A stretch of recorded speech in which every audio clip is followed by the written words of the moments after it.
what's up guys, it's me Sumo and welcome to my channel and welcome to my another video। তো তোমরা দেখে অবাক হয়ে যাচ্ছ আমি কি দেখাচ্ছি, মানে কাদা মাদা চারিদিকে ছড়িয়ে আছে। তো একটা বড় দুঃখের বিষয়, আমার এখানে যে র্যাম্বো ছিল সেটা র্যাম্বো মারা গেছে।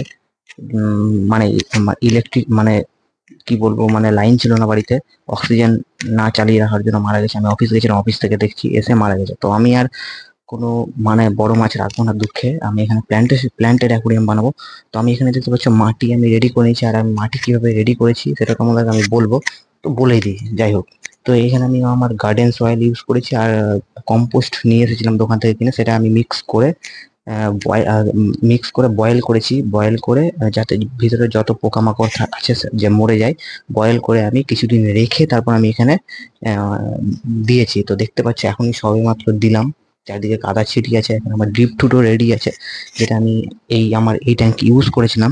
এই ট্যাঙ্কে ড্রিপ টুট ইউজ করেছিলাম, সেই ড্রিপ টুটটাই আমি এখানে দিব, দিয়ে আমি প্ল্যান্টেশন করব। বালু দিয়ে প্ল্যান্টেশন করব। আর এই ট্যাঙ্কের কিছু বালু, ওই ট্যাঙ্কের কিছু বালু আমি এই ট্যাঙ্কে ইউজ করব। সবকিছু রেডি আছে, জাস্ট তোমাদেরকে ডেকোরেশন করে দেখাবো। আর এই ট্যাঙ্কটা কেমন লাগছে সেটা তোমরা জানিও। দেখতে পাচ্ছ আমার মানে এই ট্যাঙ্কের উপর তো আমি পুরো ফিদা। এই ট্যাঙ্কে আমার দুটো গাপ্পি আছে, একটা মেল গাপ্পি, দুটো ফিমেল গাপ্পি, আর শ্রিম্প আছে, আর অ্যালগেটর আছে। তো আমি এখানে গাছ নিয়ে এসে রেখেছি, এখানে দেখতে পাচ্ছ আমি গাছ নিয়ে এসে রেখেছি, যেটা আমি বালু দেওয়ার পর প্ল্যান্টেশন করব। তো ঘরের অবস্থা দেখতেই পাচ্ছ, পুরো খারাপ হয়ে আছে। আর কত কি খরচা পড়ছে সেটা আমি তোমাদেরকে ভিডিওতে বলবো। তো গার্ডেন সয়েলের জন্য তো কোনো খরচা নেই, ফ্রি। আর কম্পোস্ট আমার 50 টাকা নিয়েছে, যেটা আমি এর মধ্যে মিশিয়েছি। আর বালু তো ফ্রি, আমার 2 ট্যাঙ্কে বালু আছে। আর তোমরা ফ্রিতেই মানে বালু জোগাড় করতে পারবে যে কোনো কনস্ট্রাকশন সাইট থেকে বা রিভার সাইড থেকে। রিভার স্যান্ড ইউজ করতে পারবে, ভালো মতন ধুয়ে ফুটিয়ে ইউজ করতে পারবে, যেটা আমার সেরকম ভাবে আমি এটা রেডি করেছিলাম বালু। তো ঘরের অবস্থা দেখতে পাচ্ছ, চারদিকে সব ছড়িয়ে ছিটিয়ে আছে, দেখে খুবই আমি বিরক্ত লাগছে। যতক্ষণ আমার প্ল্যান্টেশনের কাজ শেষ হচ্ছে আমি শান্তি পাচ্ছি না। আমি এটাকে ফাইনালি এখানে আমার দেখতে পাচ্ছ তোমরা ড্রিপ টুট বসানো হয়ে গেছে, আর মাটি দেওয়া হয়ে গেছে পুরোপুরি। আর এখানে মানে মাটি দেওয়া একদম পুরোপুরি কমপ্লিট। সামনের দিকে একটু হচ্ছে জলের লেভেল হয়ে গেছে, কারণ ভিজা মাটি ছিল, তো তাই জন্য একটু জলের লেভেল হয়ে গেছে। মাটি শুকনা করতে গেলে অনেক দেরি হয়ে যেত। তো আমি চেষ্টা করব লাস্টের দিকে, আমি সামনের দিকে এখন লেভেল করে নিই। সামনের দিকে লেভেলিং পরে করব, আগে পিছন দিকটা লেভেল করে দেবো, দিয়ে পিছন দিক থেকে যতগুলো জল সামনের দিকে এসে মানে গড়িয়ে এসে এখানে জড়ো হবে, তারপরে আমি জলগুলো আস্তে করে মানে পাইপ দিয়ে, সাকশন পাইপ দিয়ে বাইরে বার করবো। তো দেখতে পাচ্ছ আমার ট্যাঙ্কের লুকস কিছুটা এরকম। তো আমি এতগুলা বালু রিকভার করতে পেরেছি আমার মানে সে আগের ট্যাঙ্ক থেকে। তো বালুগুলো যতটা পেরেছি আমি ধুয়ে ওয়াশ করে নিয়েছি।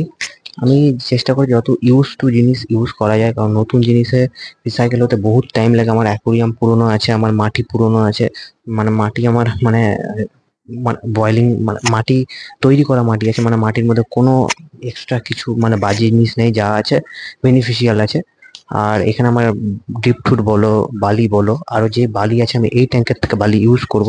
এই ট্যাঙ্কে দেখতে পাচ্ছ বালি আছে, যেটা আমার বিগত 2 থেকে 3 বছরের পুরোনো বালি। আমার এটা 2 থেকে 3 বছরের পুরোনো ট্যাঙ্ক।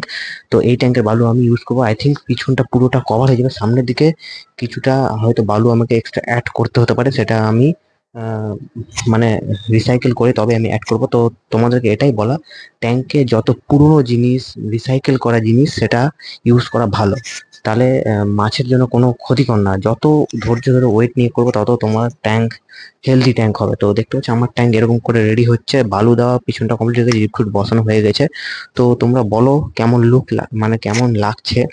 তো এটা হচ্ছে আমার মানে অর্ধেক পার্ট। তো নেক্সট পার্টে তোমাদের দেখাবো যে কিভাবে প্ল্যান্টেশন করব, সবকিছু করব। তো এই পার্টে তোমাদের পুরো বালু দিয়ে কভার আপ করা দেখিয়ে দিব। তারপর নেক্সট পার্টে তোমাদেরকে প্ল্যান্টেশন করা দেখাবো। মানে যদি আমি একসাথে করতে যাই অনেক বড় হয়ে যাবে, তোমরাও বোরিং হবে, দেখতে চাইবে না। তো আরেকবার জিজ্ঞাসা করছি এই ট্যাঙ্কটা তোমাদের কেমন লাগছে। এটা হচ্ছে আমার ছোট মিনি স্ট্রিম ট্যাঙ্ক। তো এখানে আমার অ্যাসাসিন স্নেল আছে, আর শ্রিম্পও আছে। দেখতে পাচ্ছ শ্রিম্প, যেটা অ্যাসাসিন স্নেলের সাথে মারপিট করছে মানে খাবার নিয়ে। তো দেখতে পাচ্ছ আমার এটা শ্রিম্প ট্যাঙ্ক। আর এটা হচ্ছে আমার সব থেকে পুরনো, মানে পুরনো হচ্ছে স্নেল, যেটা মানে রাজত্ব করে এই ট্যাঙ্কে। আর ট্যাঙ্ক, পুরো হেলদি ট্যাঙ্ক। একটা প্লেক অফিস আছে মানে অ্যালগিটারের জন্য, আর উপর হচ্ছে মানি প্ল্যান্ট। সব দেখতে পাচ্ছি আমার এটা ডিআইওয়াই, আমার এখানে এই লাইটও ডিআইওয়াই, মানে যত কম খরচে করা যায়। তো তোমাদের আজকের এই ভিডিওতে এতটুকুই। নেক্সট পার্টে সবকিছু থাকবে, কত কি খরচা হয়েছে আর কত কি কিভাবে আমি সবকিছু রেডি করেছি সব তোমাদেরকে নেক্সট পার্টে বলবো। আর আরেকটা কথা, ডিপ টুথটাকে যখন ইউজ করেছি আমি আগে ভালো করে ব্রাশ দিয়ে যত নোংরা ছিল ময়লা ছিল ওয়াশ করে নিয়েছি, তারপর আমি ডিপ টুথ বসিয়েছি। তো এখানে আমার এতটুকুই, এই ভিডিওতে আর কি বেশি কিছু বলবো না।